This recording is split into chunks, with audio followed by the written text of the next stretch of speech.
বন্ধুরা, আজকের পর্বে আমরা যাচ্ছি জাপানের সবচেয়ে ভয়ঙ্কর এবং অজানা একটি স্থানে, যে জায়গাটির নাম ইনুনাকি টানেল। পৃথিবীতে এমন অনেক জায়গা আছে যেগুলো জায়গা আমাদের বিজ্ঞান দিয়ে ব্যাখ্যা করা সম্ভব না। আজ আমরা জানবো জাপানের এমন এক রহস্যময় টানেলের কথা, যেটা দিয়ে গেলে অনেকে আর জীবিত ফেরে না। এটা কি শুধুই গুজব নাকি সত্যিই রয়েছে কোনো অভিশাপ? এই টানেলটি জাপানের মিয়াগি প্রদেশে পাহাড়ের মাঝখানে অবস্থিত।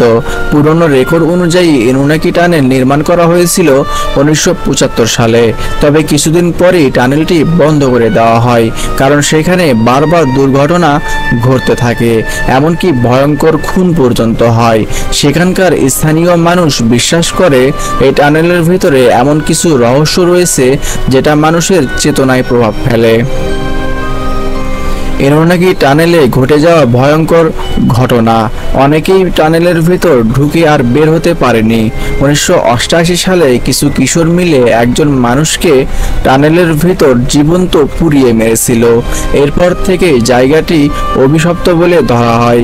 অনেকে বলে তারা টানেলের ভিতর অদ্ভুত শব্দ শুনেছে, যেমন কান্না, চিৎকার কিংবা ফিসফিসানি। কেউ কেউ দাবি করে একটি সাদা কাপড় পরা আত্মা টানেলের মাঝখানে দাঁড়িয়ে থাকে। ইনুনাকি ভিলেজ আরেকটি ভয়ঙ্কর রহস্য।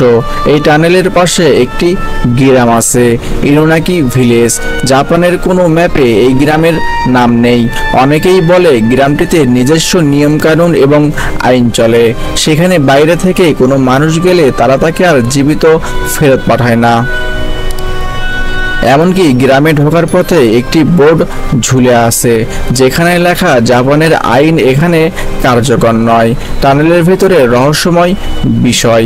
অনেকে টানেলের ভিডিও করতে গিয়ে ক্যামেরা বন্ধ হয়ে যাওয়া, ব্যাটারি হঠাৎ শেষ হয়ে যাওয়া কিংবা ফাইল ডিলিট হয়ে যাওয়ার অভিজ্ঞতা বর্ণনা করেছে। টানেলের দেয়ালে অদ্ভুত লেখাগুলো রক্তের দাগের মতো ছোপ এবং ঠান্ডা বাতাস সবকিছু যেন ইঙ্গিত দেয় এখানে কিছু একটা আছে।